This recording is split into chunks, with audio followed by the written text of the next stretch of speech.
إن الحمد لله نحمده ونستعينه ونستغفره ونعوذ بالله من شرور أنفسنا ومن سيئات أعمالنا من يهده الله فلا مضل له ومن يضلل فلا هادي له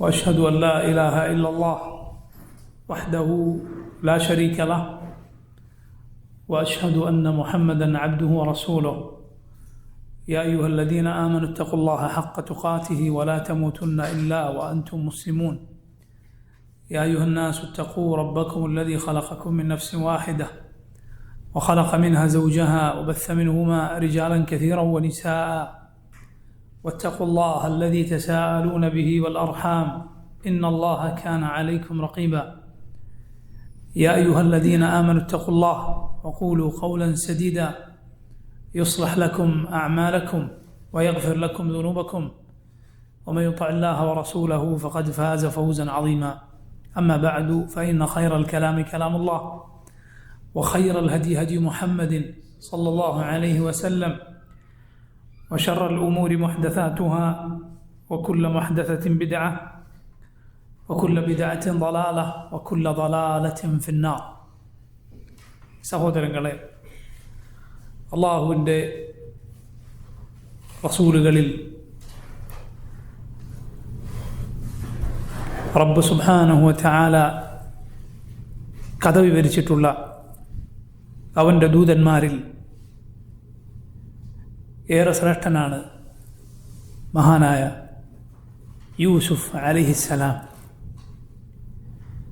യൂസുഫ് അലൈഹിസ്സലാമിൻ്റെ ചരിത്രം പരിശുദ്ധ ഖുർആനിൽ അല്ലാഹു സുബ്ഹാനഹു വ തആല ഒരു സൂറത്തിൽ പൂർണ്ണമായി വിവരിച്ചത് നമുക്ക് കാണാം, സൂറത്തു യൂസുഫിൽ. അതുകൂടാതെ മറ്റു ചില സൂറത്തുകളിൽ ആ നബിയുടെ പേര് അള്ളാഹു പറഞ്ഞിട്ടുണ്ട് എങ്കിലും പൂർണ്ണമായ ചരിത്രം, ആ മനോഹരമായ കഥ അള്ളാഹു റബ്ബുൽ ആലമീൻ ആ ഒരു സൂറത്തിൽ വിവരിച്ചിരിക്കുന്നു. മുഹമ്മദ് സല്ലല്ലാഹു അലൈഹി വസല്ലം ജനങ്ങളിൽ ശ്രേഷ്ഠൻ ആരാണ് എന്ന് ചോദിച്ച ഒരു സന്ദർഭത്തിൽ പറയുകയുണ്ടായി, കരീമായ മാന്യനായ ആൾ ആരെന്ന് ചോദിച്ചപ്പോൾ പറഞ്ഞു, അൽ കരീം ഇബ്നുൽ കരീം ഇബ്നുൽ കരീം ഇബ്നുൽ കരീം യൂസുഫ് ഇബ്നു യഅഖൂബ് ഇബ്നു ഇസ്ഹാഖ് ഇബ്നു ഇബ്രാഹിം അലൈഹിമുസ്സലാത്തു വസ്സലാം. കരീമായ ആൾ ഇബ്നുൽ കരീം, അദ്ദേഹം മറ്റൊരു കരീമായ ഏറെ മാന്യനായ ആളുടെ മകനാണ്. ഇബ്നുൽ കരീം, അദ്ദേഹം മറ്റൊരു കരീമിൻ്റെ മകനാണ്.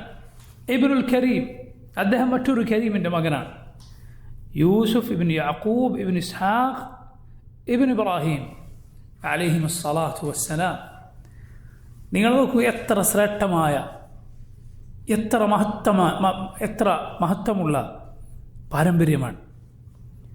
യൂസുഫ് അലൈഹിസ്സലാം ജയിലിലെ രണ്ട് കൂട്ടുകാരോട് പറഞ്ഞതുപോലെ, വത്തബഅതു മില്ലത ആബാഇ ഇബ്രാഹിമ വ ഇസ്ഹാഖ വ യഅഖൂബ് മാ കാന ലനാ അൻ നുശ്രിക ബില്ലാഹി മിൻ ഷൈ.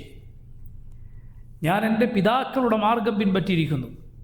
വത്തബഅതു മില്ലത ആബാഇ ഇബ്രാഹിമ വ ഇസ്ഹാഖ വ യഅഖൂബ്, ഇബ്രാഹിമിൻ്റെയും ഇസ്ഹാഖിൻ്റെയും യഅഖൂബിൻ്റെയും മാർഗം അലൈഹിമുസ്സലാം. എന്താണ് ഞങ്ങളുടെ മാർഗം? മാ കാന ലനാ അൻ നുശ്രിക ബില്ലാഹി മിൻ ഷൈ. അള്ളാഹുവിനോട് യാതൊന്നിനെയും പങ്കുചേർക്കാൻ ഞങ്ങൾക്ക് പാടില്ല. ദാലിക മിൻ ഫദ്ലില്ലാഹി അലൈനാ വഅലന്നാസ്. അത് ഞങ്ങൾക്കും ജനങ്ങൾക്കും അള്ളാഹു ചൊരിഞ്ഞ അവൻ്റെ ഔദാര്യമാണ്. പക്ഷെ ജനങ്ങളിൽ അധിക പേരും അള്ളാഹുവിന് നന്ദി കാണിക്കുന്നില്ല. നോക്കൂ, എത്ര മഹത്തരമായ പാരമ്പര്യം. ഇതാണ് യഥാർത്ഥ പാരമ്പര്യം, അള്ളാഹുവിനെ മാത്രം ഇബാദത്ത് ചെയ്യുക എന്ന പാരമ്പര്യം. അതുകൊണ്ട് സഹോദര, നീ അള്ളാഹുവിനെ മാത്രം ഇബാദത്ത് ചെയ്താൽ, അവനെ മാത്രം വിളിച്ചു പ്രാർത്ഥിച്ചാൽ, ഒരിക്കലും അവനല്ലാത്തവരിലേക്ക് ദുആഇൻ്റെ കരങ്ങൾ ഉയർത്താതിരുന്നാൽ ഇസ്തിഗാഥ അള്ളാഹു അല്ലാത്തവരോട് നടത്താതിരുന്നാൽ റബ്ബിനോട് മാത്രം നീ അതാക്കിയാൽ فأولئك مع الذين أنعم الله عليهم من النبيين والصديقين والشهداء والصالحين وحسن أولئك رفيقا അള്ളാഹുവിനെയും അവൻ്റെ റസൂലിനെയും അനുസരിച്ചവർ നബിമാരുടെ സദ്ദീഖുകളുടെ ശുഹദാക്കളുടെ സാലിഹീങ്ങളുടെ കൂടെയാണ്. അവരെത്ര നല്ല കൂട്ടുകാരാണ്. നിങ്ങളൊന്ന് ചിന്തിച്ചു നോക്കൂ. അള്ളാഹുവിൻ്റെ നബിമാരുടെ കൂടെ അവരെ കാണാൻ സാധിച്ചുകൊണ്ട്, അവരോട് സംസാരിക്കാൻ സാധിച്ചുകൊണ്ട്, അവരുടെ ജിവാറിൽ അവരുടെ കൂട്ടുകാരായി നിനക്ക് റബ്ബിനരികിൽ കഴിയാൻ സാധിക്കുക എന്ന് വന്നാൽ അതിനോളം സൗഭാഗ്യം മറ്റെന്തുണ്ട്? അതുകൊണ്ട് അള്ളാഹുവിൻ്റെ നബിമാരുടെ ചരിത്രം നമ്മൾ പഠിക്കുന്നത് അവരെ പിൻപറ്റാനാണ്, അവരുടെ വഴിയെ സഞ്ചരിക്കാനാണ്. അവരുടെ വഴിയെ നീ സഞ്ചരിച്ചാൽ അള്ളാഹു റബ്ബുൽ ആലമീൻ അവരെ എവിടെയാണോ എത്തിച്ചിട്ടുള്ളത് അള്ളാഹു നിന്നെയും അവിടെ എത്തിക്കും.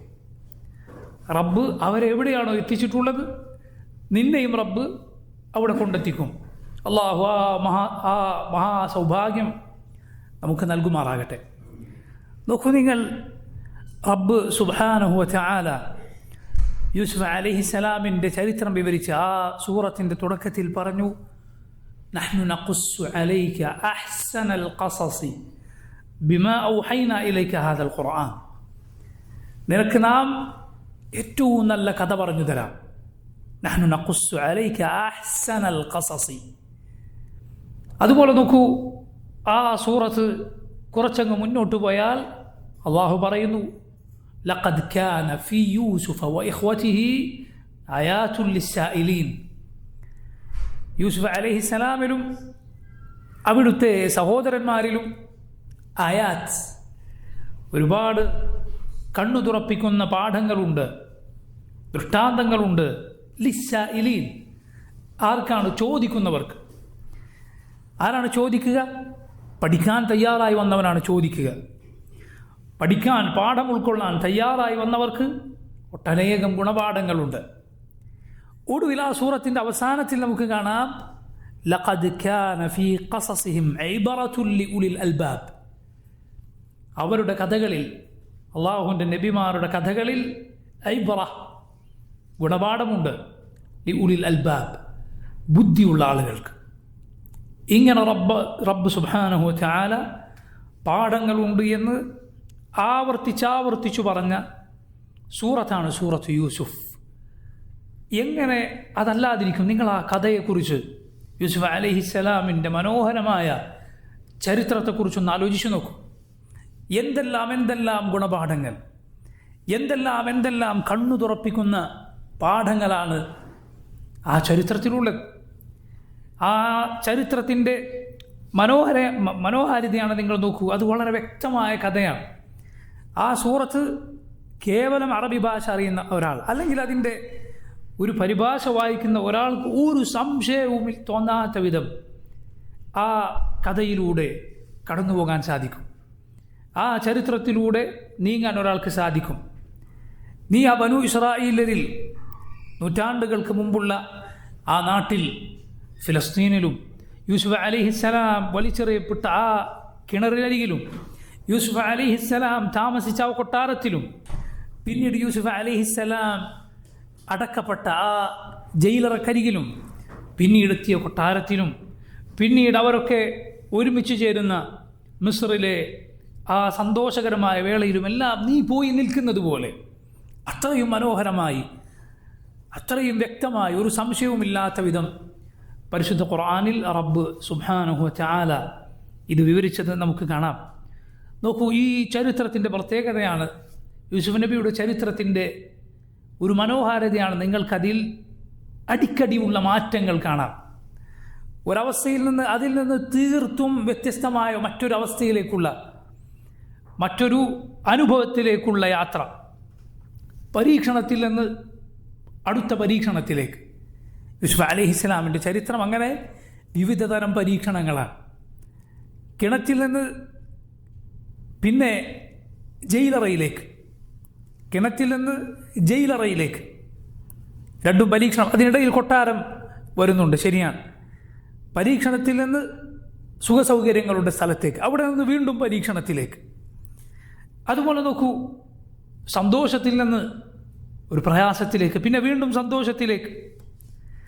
അടിമയായി കഴിഞ്ഞുകൂടേണ്ടി വരിക, പിന്നീട് അധികാരത്തിൻ്റെ കൊട്ടാരത്തിലെത്തിച്ചേരുക, ഭരണം കൈയാളുന്ന അവസ്ഥയിലേക്ക് എത്തിച്ചേരുക, ആളുകൾക്കിടയിൽ പ്രയാസപ്പെടുന്ന, അവർക്കിടയിൽ താണുപോകുന്ന അവസ്ഥയിൽ നിന്ന് ഇസ്സത്തിൻ്റെ, പ്രതാപത്തിൻ്റെ അവസ്ഥയിലേക്ക് എത്തിച്ചേരുക, പ്രിയപ്പെട്ടവർ തമ്മിൽ വേർപെടുക, അവരെ കാണാതെ പോവുക, പിന്നീട് അവരുമായി ഒരുമിച്ച് ചേരുക. അതുപോലെ ആളുകൾ തള്ളിക്കളയുക, ആളുകൾ പിന്നീട് അതേ ആളുകൾ അംഗീകരിക്കുകയും ചേർത്ത് പിടിക്കുകയും ചെയ്യുക. വെറുപ്പുണ്ടാവുക, പിന്നീട് സ്നേഹത്തിലേക്ക് അത് വഴിമാറുക. രോഗം, യാക്കൂബ് അലൈഹിസ്സലാമിൻ്റെ കണ്ണിൻ്റെ കാഴ്ച നഷ്ടപ്പെട്ടതുപോലെ, പിന്നീട് യൂസുഫിൻ്റെ വസ്ത്രം അത് മുഖത്തിട്ടപ്പോൾ ആ കാഴ്ച തിരിച്ചു കിട്ടിയതുപോലെ, രോഗത്തിൽ നിന്ന് ഷിഫായിലേക്ക്. അതുപോലെ നോക്കൂ, ക്ഷാമത്തിൽ നിന്ന് നല്ല ക്ഷേമമുണ്ടായിരുന്ന അവസ്ഥ, അതിൽ നിന്ന് ക്ഷാമത്തിൻ്റെ വർഷങ്ങൾ, പിന്നീട് വീണ്ടും ക്ഷേമത്തിൻ്റെ, നല്ല കൃഷിയുടെ, മഴയുടെ വർഷങ്ങൾ. ഇങ്ങനെ സുബ്ഹാനല്ലാഹ് മാറി മറിയുന്ന അവസ്ഥാന്തരങ്ങളുടെ കഥയാണ് യൂസുഫ് അലൈഹിസ്സലാമിൻ്റെ കഥ. അല്ലാഹു റബ്ബുൽ ആലമീൻ എത്ര മനോഹരമായാണ് സുബ്ഹാനല്ലാഹ് ഈ ചരിത്രം അള്ളാഹുവിൻ്റെ കിതാബിലൂടെ വിവരിച്ചിട്ടുള്ളത്. അതുപോലെ നോക്കൂ, ഈ ചരിത്രത്തിൽ പാഠമുണ്ട്. മുഹമ്മദുൻ സല്ലല്ലാഹു അലൈഹി വസല്ലം അള്ളാഹുവിൻ്റെ യഥാർത്ഥ റസൂലാണ് എന്നതിനുള്ള തെളിവ് ഈ ചരിത്രത്തിലുണ്ട്. അല്ല എങ്കിൽ എഴുത്തറിയാത്ത, വായനയറിയാത്ത, പഴയകാല കിതാബുകൾ വായിച്ചിട്ടില്ലാത്ത മുഹമ്മദുൻ സല്ലല്ലാഹു അലൈഹി വസല്ലം എങ്ങനെയാണ് ഈ കഥ ഇത്രയും മനോഹരമായ ആളുകൾക്ക് വിവരിച്ചു കൊടുക്കുക? അതാകട്ടെ അഹ്ലുൽ കിതാബിന്, പണ്ട് കിതാബ് നൽകപ്പെട്ട ആളുകൾക്ക് ഈ കഥ ഇങ്ങനെയാണ് എന്ന് കൃത്യമായി അറിയാം. അവരിൽ അറിവുള്ള ആളുകൾക്ക് മാത്രം. അവരുടെ പ്രത്യേകത എന്താണ്? അവർ അറിവ് പൊതുവെ മറച്ചു വെക്കുന്ന ആളുകളായിരുന്നു. അറിവ് മൂടി വെക്കുക എന്നതാണ് രണ്ട് കിതാബുകളുടെ ആളുകൾ, പഴയ രണ്ട് വേദക്കാരുടെ രീതി. അവരിൽ ആരെങ്കിലും പഠിച്ചിട്ടുണ്ടോ അവരത് മൂടി വെക്കും. എന്തിനു വേണ്ടിയാണ്? അത് മൂടി വെച്ചതുകൊണ്ട് അവർ നേടിയെടുക്കുന്ന ദുനിയാവിലെ പല സ്ഥാനമാനങ്ങളുമുണ്ട്. മുഹമ്മദ് സല്ലല്ലാഹു അലൈഹി വസല്ലമയെ കുറിച്ചുള്ള വിവരം അവർ മൂടിവെക്കും. ഹക്കെന്താണെന്ന് അവർ മൂടിവെക്കും. എങ്കിലാണ് അവരുടെ പൗരോഹിത്യത്തിൻ്റെ പല താല്പര്യങ്ങളും അവർക്ക് നടപ്പിലാക്കാൻ സാധിക്കുക. അങ്ങനെ മൂടി വച്ചിരുന്നതാണ് ഈ വിജ്ഞാനം. സാധാരണക്കാർക്ക് അതറിയാമായിരുന്നില്ല, എന്നാൽ അവരിൽ പണ്ഡിതന്മാർക്കതറിയാം. ഇങ്ങനെയുള്ള ഈ ചരിത്രം എങ്ങനെയാണ് മക്കയിൽ, ആ മരുഭൂമിയിൽ, കിതാബുകൾ പഠിച്ചിട്ടില്ലാത്ത, അഹ്ലുൽ കിതാബുമായി ബന്ധമില്ലാതിരുന്ന മുഹമ്മദ് സല്ലല്ലാഹു അലൈഹി വസല്ലമക്ക് അറിയാൻ സാധിച്ചത്? ഇത്ര മനോഹരമായി, ഒരു അബദ്ധവുമില്ലാത്ത രൂപത്തിൽ, ഒരബദ്ധവും വരാത്ത രൂപത്തിൽ ആ കഥ ജനങ്ങൾക്ക് പറഞ്ഞു കൊടുക്കാൻ സാധിച്ചത് ഒരേ ഒരു കാരണം മാത്രം. മുഹമ്മദ് സല്ലല്ലാഹു അലൈഹി വസല്ലമക്ക് അള്ളാഹുവിൻ്റെ വഹയുണ്ട്. അള്ളാഹുവിൻ്റെ യഥാർത്ഥ റസൂലാണ് മുഹമ്മദ് റസൂലുള്ളാഹി സല്ലല്ലാഹു അലൈഹി വസല്ലം. അതിനുള്ള തെളിവുകളിൽ ഒന്നാണ് നബി സല്ലല്ലാഹു അലൈഹി വസല്ലം ഈ കഥ ആളുകൾക്ക് പറഞ്ഞു കൊടുത്തു എന്നത്. നിങ്ങൾ നോക്കൂ, ഈ സൂറത്ത് ആരംഭിക്കുന്നത്, ഇതിൻ്റെ തുടക്കം ഒരു സ്വപ്നമാണ്. എന്താണ് സ്വപ്നം? യൂസുഫ് അലൈഹിസ്സലാം പറഞ്ഞു, ഇദ് ഖാല യൂസുഫു ലി അബീഹി യാ അബതി ഇന്നി റഅയ്തു 11 കൗകബൻ വശംസ വൽ ഖമറ റഅയ്തുഹും ലീ സാജിദീൻ. വല്ലുപ്പ, ഞാനിതാ സ്വപ്നം കണ്ടിരിക്കുന്നു. 11 കൗകബൻ, 11 നക്ഷത്രങ്ങൾ. വശംസ വൽ ഖമർ, സൂര്യനെയും ചന്ദ്രനെയും. എന്താണ് കണ്ടത്? റഅയ്തുഹും ലീ സാജിദീൻ, എനിക്ക് അവയൊക്കെ സുജൂദ് ചെയ്യുന്നതായി ഞാൻ കണ്ടു. യൂസുഫ് അലൈഹിസ്സലാം ഉപ്പയായ യാക്കൂബ് അലൈഹിസ്സലാമിനോട് പറയുകയാണ്. ഇതാണ് ആ കഥയുടെ തുടക്കം. ആ കഥയുടെ അവസാനം എന്താണ്? സൂറത്ത് യൂസുഫിൻ്റെ അവസാനം എന്താണ്? അവസാനം ഈ ഉപ്പയും ഉമ്മയും സഹോദരങ്ങളുമെല്ലാം മിസ്റിൽ അധികാരത്തിൽ ഏറിയ യൂസുഫ് അലൈഹിസ്സലാമിന് മുന്നിൽ അഭിവാദ്യത്തിൻ്റെ സുജൂദ് ചെയ്യുന്നതായിട്ടാണ്. അത് ഇബാദത്തിൻ്റെ സുജൂദല്ല, അഭിവാദ്യത്തിൻ്റെ സുജൂദാണ്. പഴയ സമുദായങ്ങളിൽ അത് അനുവദനീയമായിരുന്നു. അത് ചെയ്യുന്നതായിട്ടാണ്. യൂസുഫ് അലൈഹിസ്സലാം ആ സമയത്ത് പറഞ്ഞു, ഹാദാ തഅവീലു റുയായി, ഇത് എൻ്റെ സ്വപ്നത്തിൻ്റെ അതിൻ്റെ സാക്ഷാത്കാരമാണ്. ഖദ് ജഅലഹ റബ്ബി ഹഖ, എൻ്റെ റബ്ബ് അത് സത്യമാക്കി പുലർത്തിയിരിക്കുന്നു. ഈ സൂറത്തിൻ്റെ തുടക്കം ഒരു സ്വപ്നമാണ് എങ്കിൽ സൂറത്തിൻ്റെ അവസാനം ആ സ്വപ്നത്തിൻ്റെ സാക്ഷാത്കാരമാണ്. ഒരു സ്വപ്നവും അതിൻ്റെ പൂർത്തീകരണവും ഇതിൻ്റെ നടുവിലാണ്.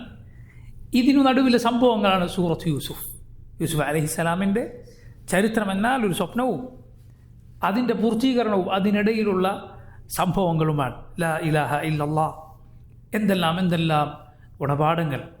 നോക്കൂ, ആ ചരിത്രത്തിലേക്കും അതിലെ ഗുണപാഠങ്ങളിലേക്കും ബിഇദ്നില്ലാഹ് നമുക്ക് കടക്കാം. യൂസുഫ് അലൈഹിസ്സലാം നേരത്തെ നമ്മൾ സൂചിപ്പിച്ചതുപോലെ ആരുടെ സന്താന പരമ്പരയിലാണ് ജനിച്ചത്? ഇബ്രാഹിം നബി അലൈഹിസ്സലാമിൻ്റെ സന്താന പരമ്പരയിൽ. ഇബ്രാഹിം നബി അലൈഹിസ്സലാമിൻ്റെ മക്കളിൽ നബിമാരായ രണ്ടുപേർ ഇസ്മായിലും ഇസ്ഹാഖും. അള്ളാഹു റബ്ബുൽ ആലമീൻ ആദ്യം നൽകിയത് ഇസ്മായിലിനെയാണ്. ഇസ്മായിലാണ് മൂത്ത മകൻ. അള്ളാഹു റബ്ബുൽ ആലമീൻ ഹലീം എന്ന് വിശേഷിപ്പിച്ച മകൻ, സഹനശീലനായ മകൻ. ആ വിശേഷണം ഏറെ യോജിക്കുന്നു ഇസ്മായിൽ നബിക്ക്. എന്തുകൊണ്ട്? അറുക്കാൻ അള്ളാഹുവിൻ്റെ കൽപ്പന പ്രകാരം ഇബ്രാഹിം അലൈഹിസ്സലാം കൊണ്ടുപോയപ്പോൾ അതിൽ ക്ഷമിച്ചു നിന്നു. അത് പറഞ്ഞപ്പോൾ ക്ഷമിച്ചു. രണ്ടാമത്തെ മകൻ ഇസ്ഹാഖാണ് അലൈഹിസ്സലാം. ഇസ്ഹാഖിന് അള്ളാഹു അലീമായ അറിവുള്ള സന്താനമെന്ന് വിശേഷിപ്പിച്ചിരിക്കുന്നു. അതുപോലെ ഇസ്ഹാഖിനെ കുറിച്ചുള്ള സന്തോഷ വാർത്തയുടെ കൂടെ അള്ളാഹു യാക്കൂബിനെ കുറിച്ചുള്ള സന്തോഷ വാർത്തയും ആരെ തന്നെ അറിയിച്ചു? ഇബ്രാഹിം നബിയെ തന്നെ അറിയിച്ചു. പണ്ഡിതന്മാർ പറഞ്ഞു അതിലെ ഗുണപാഠം എന്താണ്? അതിലെ ഒരു സൂചന എന്നാൽ ഇബ്രാഹിം നബിയുടെ ജീവിതകാലത്ത് തന്നെ ആര് ജനിച്ചിട്ടുണ്ടായിരുന്നു? യാക്കൂബ് ജനിച്ചിട്ടുണ്ടായിരുന്നു എന്നാണ്. ഇബ്രാഹിം നബി അലൈഹിസ്സലാമിൻ്റെ ജീവിതകാലത്ത് തന്നെ മകൻ ഇസ്ഹാഖിന് ആര് ജനിച്ചു? യാക്കൂബ് ജനിച്ചു. അപ്പോഴാണ് ആ സന്തോഷ വാർത്തയ്ക്ക് കൂടുതൽ അർത്ഥമുണ്ടാവുകയും. കാരണം ഇസ്ഹാഖിനെ കുറിച്ചുള്ള സന്തോഷ വാർത്തയുടെ കൂടെ ഒമിൻ വറാഇ ഇസ്ഹാഖ് യാക്കൂബ്, ഇസ്ഹാഖിൻ്റെ പിന്നാലെ യാക്കൂബ് ഉണ്ടെന്ന സന്തോഷ വാർത്തയും റബ്ബ് സുബ്ഹാനഹു തആല ഇബ്രാഹിം നബിയെ അറിയിച്ചിട്ടുണ്ട്. ഇസ്മായിൽ നബി അലൈഹിസ്സലാമിൻ്റെ സന്താന പരമ്പരയാണ് അറബികൾ. ഇസ്മായിൽ നബിയുടെ സന്താന പരമ്പരയാണ് അറബികൾ. അതിനാണ് നമ്മുടെ റസൂൽ മുഹമ്മദ് സല്ലല്ലാഹു അലൈഹി വസല്ലം വന്നത്. ഇസ്ഹാഖ് നബിയുടെ മകൻ യാക്കൂബ്. യാക്കൂബ് നബിയുടെ മറ്റൊരു പേരാണ് ഇസ്രായേൽ. യാക്കൂബ് നബിയുടെ മറ്റൊരു പേരാണ് ഇസ്രായേൽ എന്നത്. പിന്നീട് വന്ന മുഴുവൻ നബിമാരും മുഹമ്മദ് സല്ലല്ലാഹു അലൈഹി വസല്ലം ഒഴിച്ചു നിർത്തിയാൽ ബാക്കി മുഴുവൻ നബിമാരും ഈ യാക്കൂബ് നബിയുടെ സന്താന പരമ്പരയിലാണ്, ബനു ഇസ്രായേലിലാണ്. അള്ളാഹു അവരിൽ അത്രയും അധികം നബിമാരെ നിയോഗിച്ചു.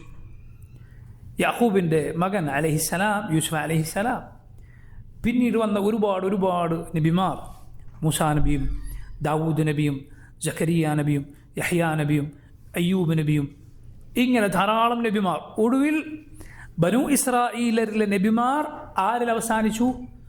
ഈസ അലൈഹിസ്സലാമിൽ അവസാനിച്ചു. ഇസ്രായേൽ സന്തതികളിലെ അവസാനത്തെ നബി ആരാണ്? ഈസ അലൈഹിസ്സലാം. ഈസാ നബിക്കും നമ്മുടെ നബിക്കും ഇടയിൽ മറ്റൊരു നബിയില്ല. ഈസാ നബിക്കും നമ്മുടെ നബിക്കും ഇടയിൽ മറ്റൊരു നബിയില്ല. റസൂലുള്ളാഹി സ്വല്ലല്ലാഹു അലൈഹി വസല്ലം പറഞ്ഞു, അന ഔല നാസി ബഈസ ഫി ദുനിയ വൽ ആഖിറ. അന ഔല നാസി ബഈസ ഫി ദുനിയ വൽ ആഖിറ. ഞാനാണ് ഈസായുമായി ഏറ്റവും ബന്ധമുള്ളയാൾ, ഈ ലോകത്തും പരലോകത്തും. ഈ ലോകത്തെ ബന്ധമാണ് ഈസ അലൈഹിസ്സലാം കഴിഞ്ഞ തൊട്ടുടനെ വന്നത് നമ്മുടെ റസൂലാണ്. കൂടാതെ ഈസ അലൈഹിസ്സലാമിൻ്റെ ദീൻ യഥാർത്ഥത്തിൽ മുഹമ്മദ് നബി സ്വല്ലല്ലാഹു അലൈഹി വസല്ലം പഠിപ്പിച്ചതാണ്. അതല്ലാതെ ഈസാ നബിയെ സ്നേഹിക്കുന്നുവെന്ന് അവകാശപ്പെടുന്ന ക്രൈസ്തവർ പഠിപ്പിച്ചതല്ല, അവർ കൊണ്ടു നടക്കുന്നതുമല്ല. മറിച്ച് ഈസാ അലൈഹിസ്സലാമിൻ്റെ ദീൻ ആരുടെ ദീനാണ്? മുഹമ്മദ് സല്ലല്ലാഹു അലൈഹി വസല്ലമയുടെ ദീനാണ്. നമ്മുടെ റസൂൽ സല്ലല്ലാഹു അലൈഹി വസല്ലമയെ കുറിച്ച് ഇസ്രായേല്യരെ സന്തോഷ വാർത്ത അറിയിച്ച റസൂലാണ് ഈസ ഇബ്നു മറിയം അലൈഹിസ്സലാം. അതുപോലെ നോക്കൂ, കാലം കൊണ്ട് ഈസാ നബിക്കും നമ്മുടെ നബിക്കും ഇടയിൽ മറ്റൊരു നബിയില്ല. അതുകൂടാതെ പരലോകത്ത് ഞാനാണ് ഈസാ നബിയുമായി ഏറ്റവും അടുത്തത് എന്ന് റസൂലുള്ളാഹി സ്വല്ലല്ലാഹു അലൈഹി വസല്ലം പറഞ്ഞു. കാരണം പരലോകത്ത് ആളുകൾ അള്ളാഹുവിനോട് വിചാരണക്കെടുക്കാനുള്ള ശുപാർശ പറയാൻ വേണ്ടി നബിമാർ ആയ അവരിൽ പ്രധാനികളായ നബിമാരുടെ അരികിലേക്ക് ചെല്ലുന്നു. ആദം നബിയുടെ, നൂഹ നബിയുടെ, ഇബ്രാഹിം നബിയുടെ, മൂസാ നബിയുടെ അരികിലേക്ക്. ഒടുവിൽ ഈസ അലൈഹിസ്സലാമാണ് ആരുടെ അരികിൽ ചെല്ലാൻ പറയുന്നത്? നമ്മുടെ റസൂൽ മുഹമ്മദ് സ്വല്ലല്ലാഹു അലൈഹി വസല്ലമയുടെ അരികിലേക്ക് ചെല്ലാൻ പറയും. നബി സല്ലല്ലാഹു അലൈഹി വസല്ലം പറഞ്ഞു, അന ഔല നാസി ബിഈസ ഫിദ്ദുനിയ വൽ ആഖിറ, ഈ ലോകത്തും പരലോകത്തും ഞാനാണ് ഈസാ നബിയുമായി ഏറ്റവും അടുത്ത ബന്ധമുള്ളയാൾ. പറഞ്ഞു വന്നത് ഇസ്രായേലിലെ അവസാനത്തെ നബി ആരാണ്? ഈസ അലൈഹിസ്സലാം. യൂസുഫ് അലൈഹിസ്സലാമിൻ്റെ പിന്മുറക്കാർ ആ യാക്കൂബ് നബിയുടെ സന്താന പരമ്പരയിലാണ് ഈ പറഞ്ഞ നബിമാരെല്ലാം വന്നിട്ടുള്ളത്. ബനു ഇസ്രായേൽ എന്നവരെയാണ് പറയുന്നത്. അവർ 12 ഗോത്രങ്ങളാണ്. 12 ഗോത്രങ്ങൾ. കാരണം യാക്കൂബ് നബിക്ക് 12 മക്കളായിരുന്നു. അതുകൊണ്ടാണ് യൂസുഫ് അലൈഹിസ്സലാം 11 നക്ഷത്രങ്ങളെയും സൂര്യനെയും ചന്ദ്രനെയും സ്വപ്നത്തിൽ കണ്ടിട്ടുള്ളത്. നിങ്ങൾ നോക്കൂ, ഈ സൂറത്തിൽ ഞാൻ നേരത്തെ സൂചിപ്പിച്ച ആയത്തിൽ യൂസുഫ് അലൈഹിസ്സലാം ചെറിയ പ്രായത്തിൽ കണ്ട ഒരു സ്വപ്നം ഉപ്പയായ യാക്കൂബ് അലൈഹിസ്സലാമിനോട് പറഞ്ഞു. യാക്കൂബ് നബിയുടെ ചെറിയ ഇളയ മക്കളായിരുന്നു യൂസുഫും അതുപോലെ ബിന്യാമീനും. യൂസുഫും അതുപോലെ യൂസുഫിൻ്റെ ഇളയ സഹോദരൻ ബിന്യാമീനും. ചരിത്രത്തിൽ കാണാം, ഇവർ രണ്ടുപേരും യാക്കൂബ് നബിയുടെ ഒരേ ഭാര്യയിലെ മക്കളായിരുന്നു. ഇവരുടെ രണ്ടുപേരുടെ ഉമ്മ ഒന്നായിരുന്നു. എന്നാൽ മറ്റുള്ളവരുടേത് അങ്ങനെ ആയിരുന്നില്ല എന്ന്. ഇവർ രണ്ടുപേരുടെയും ഉമ്മ ഒന്നായിരുന്നു, എന്നാൽ മറ്റുള്ളവരുടെ ഉമ്മ ഒന്നായിരുന്നില്ല. ഇവരുടെ ഉമ്മയായിരുന്നില്ല, യാക്കൂബ് നബിയുടെ മറ്റൊരു ഭാര്യയായിരുന്നു എന്ന് ചരിത്രത്തിൻ്റെ ഗ്രന്ഥങ്ങളിൽ കാണാം. അല്ലാഹു തആല ആലം. നോക്കൂ, ഇങ്ങനെ യാക്കൂബ് അലൈഹിസ്സലാമിന് ഏറെ പ്രിയമുള്ള മകനായിരുന്നു യൂസുഫ് അലൈഹിസ്സലാം. യൂസുഫ് നബി അലൈഹിസ്സലാമിന് അല്ലാഹു റബ്ബുൽ ആലമീൻ പ്രത്യേകമായി തിരഞ്ഞെടുക്കാൻ നിശ്ചയിച്ചിട്ടുണ്ടായിരുന്നു. അത് ചെറിയ പ്രായത്തിൽ സ്വപ്നമായി യൂസുഫ് അലൈഹിസ്സലാം കണ്ടു. എന്താണ് കണ്ട സ്വപ്നം? നേരത്തെ പറഞ്ഞതാണ്. 11 നക്ഷത്രങ്ങളും സൂര്യനും ചന്ദ്രനും യൂസുഫ് അലൈഹിസ്സലാമിന് സുജൂദ് ചെയ്യുന്നതായി അദ്ദേഹം സ്വപ്നത്തിൽ കാണുകയുണ്ടായി. ആ സ്വപ്നമാകട്ടെ ഈ കഥയിലെ ആദ്യത്തെ സ്വപ്നമാണ്. യൂസുഫ് അലൈഹിസ്സലാമിൻ്റെ കഥയിൽ പല സ്വപ്നങ്ങളുണ്ട്. ഒന്നിതാണ്. പിന്നെ ഏതാണ്?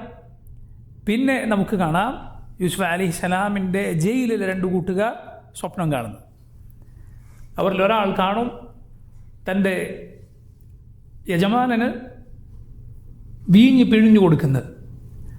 മറ്റേ ആൾ കാണും തൻ്റെ തലയിൽ ഒരു ഖുബ്സ് വെച്ചു പോകുന്നത്, അതിൽ നിന്ന് പക്ഷികൾ കൊത്തിത്തിന്നുന്നത്. ശേഷം സൂറത്ത് യൂസുഫിൽ നമുക്ക് കാണാം ആരുടെ സ്വപ്നം? ആരുടെ സ്വപ്നമാണ്? രാജാവിൻ്റെ സ്വപ്നം. മിസ്റിലെ ഭരണാധികാരിയായിരുന്ന രാജാവിൻ്റെ സ്വപ്നം. ആ കാലത്തെ ഭരണാധികാരിക്ക് ഫിറഔൻ എന്ന് പറഞ്ഞിരുന്നില്ല. മിസ്റിലെ ഭരണാധികാരിക്ക് പിൽക്കാലത്താണ് മിസ്റിലെ ഭരണാധികാരികൾ ഫിറഔൻ എന്ന പേരിൽ അറിയപ്പെട്ടിരുന്ന ഭരണാധികാരികൾ വന്നത്. ഫിറഔൻ പലരുണ്ട്. അവരിൽ ഏറ്റവും അക്ഫറായ, ഏറ്റവും കൊടിയ നിഷേധിയായ ഒരുവനെയാണ് മൂസ അലൈഹിസ്സലാം നേരിട്ടത്. അപ്പോൾ നോക്കൂ, മിസ്റിലെ ഭരണാധികാരി കണ്ട സ്വപ്നം 7 മെലിഞ്ഞ പശുക്കൾ 7 തടിച്ച പശുക്കളെ തിന്നു തീർക്കുന്നു. അതുപോലെ 7 ഉണങ്ങിയ കതിരുകൾ, 7 നല്ല കതിരുകൾ ഈ സ്വപ്നം കാണുന്നു. അപ്പോൾ നോക്കൂ, ഈ സ്വപ്നങ്ങളും അതിൻ്റെ വ്യാഖ്യാനവും ഈ സൂറത്തിൽ നമുക്ക് കാണാം. അവിടെ ഉള്ള പ്രധാനപ്പെട്ട ഒരു പാഠമാണ് യഥാർത്ഥത്തിൽ സ്വപ്നം എന്ന് പറഞ്ഞാൽ അതിന് വ്യാഖ്യാനമുണ്ട് എന്നത്. സ്വപ്നങ്ങൾ അത് എപ്പോഴും എന്താകണമെന്നില്ല, കേവലം പാഴ്ക്കിനാവുകൾ ആകണമെന്നില്ല, മറിച്ച് അതിന് വ്യാഖ്യാനം ഉണ്ടാകും. ഈ സൂറത്തിൽ അത് വ്യക്തമാണ്. ഹദീസിൻ്റെ ഗ്രന്ഥങ്ങളിൽ നമുക്ക് പ്രത്യേകം അധ്യായം തന്നെ കാണാം, കിതാബു തഅബീർ, സ്വപ്ന വ്യാഖ്യാനത്തിൻ്റെ അധ്യായം. സ്വപ്നങ്ങൾക്ക് വ്യാഖ്യാനമുണ്ട് എന്നതാണ് യാഥാർത്ഥ്യം. സ്വപ്നങ്ങളെല്ലാം പാഴ്ക്കിനാവുകളല്ല. നല്ല സ്വപ്നം നീ കണ്ടാൽ അതിന് അല്ലാഹുവിനെ സ്തുതിക്കുക. അതൊരു പക്ഷെ ഒരു സന്തോഷ വാർത്തയായിരിക്കാം. അതുകൊണ്ട് തന്നെ അത് നീ നല്ല ആളുകളോടല്ലാതെ, നിന്നോട് ഇഷ്ടമുള്ള, നിന്നോട് അസൂയൊന്നുമില്ല, നിനക്കൊരു ഹൈർ ലഭിച്ചാൽ സന്തോഷിക്കുമെന്ന് നിനക്ക് തോന്നുന്ന ആളുകളോടല്ലാതെ പറയരുത്. അവരോട് മാത്രം പറയുക. മോശമായ സ്വപ്നമാണോ എങ്കിൽ നീ ഒരാളോടും അത് പറയരുത്. അള്ളാഹുവിനോട് കാവൽ തേടുക, അഊദു ബില്ലാഹി മിനശ് ശൈത്താനിർ റജീം എന്ന് പറയുക. അതുപോലെ ഇടതുഭാഗത്ത് 3 തവണ ഉമിനീര് തെറിപ്പിച്ചുകൊണ്ട് ഊതുക. അത് വിട്ടേക്കുക, അതിൻ്റെ പിന്നാലെ പോകേണ്ടതില്ല. മോശമായ സ്വപ്നം കണ്ടാൽ ഇങ്ങനെയാണ്. സഹാബിമാരിൽ ചിലർ പറയുകയുണ്ടായി. അവരോട് ചില താബിഈകൾ പറഞ്ഞു, ഞാൻ ചില സ്വപ്നം കാണും. സ്വപ്നം കണ്ടാൽ ദിവസങ്ങൾ എനിക്ക് പിന്നെ ഉറക്കം കിട്ടുകയില്ല. അങ്ങനെയുള്ള സ്വപ്നങ്ങൾ, ഭീതിപ്പെടുത്തുന്ന സ്വപ്നങ്ങൾ ഞാൻ കാണുമായിരുന്നു. സ്വപ്നത്തിൽ അങ്ങനെ ആളുകൾ കാണാറ്, ചിലപ്പോൾ മുകളിൽ നിന്ന് താഴേക്ക് വലിച്ചെറിയപ്പെടുന്നത്, അല്ലെങ്കിൽ പെട്ടെന്ന് എന്തെങ്കിലും അപകടം സംഭവിക്കുന്നത്, ഇങ്ങനെയൊക്കെ ആളുകൾ സ്വപ്നത്തിൽ കാണാം. ഇദ്ദേഹം പറയുന്നത്, ഞാൻ ചില സ്വപ്നം കണ്ടാൽ പിന്നെ ഉറങ്ങാറില്ല. ഇത് സഹാബിയോട് അദ്ദേഹം പറഞ്ഞപ്പോൾ അദ്ദേഹം പറഞ്ഞു, എനിക്കും ഈ ഒരു പ്രയാസമുണ്ടായിരുന്നു. റസൂലുള്ളാഹി സ്വല്ലല്ലാഹു അലൈഹി വസല്ലമയിൽ നിന്ന് ഞാനൊരു ഹദീസ് കേൾക്കുവോളം, നബിയിൽ നിന്നൊരു ഹദീസ് കേട്ടപ്പോൾ എനിക്ക് അത് പിന്നെ പ്രശ്നമല്ലാതായി.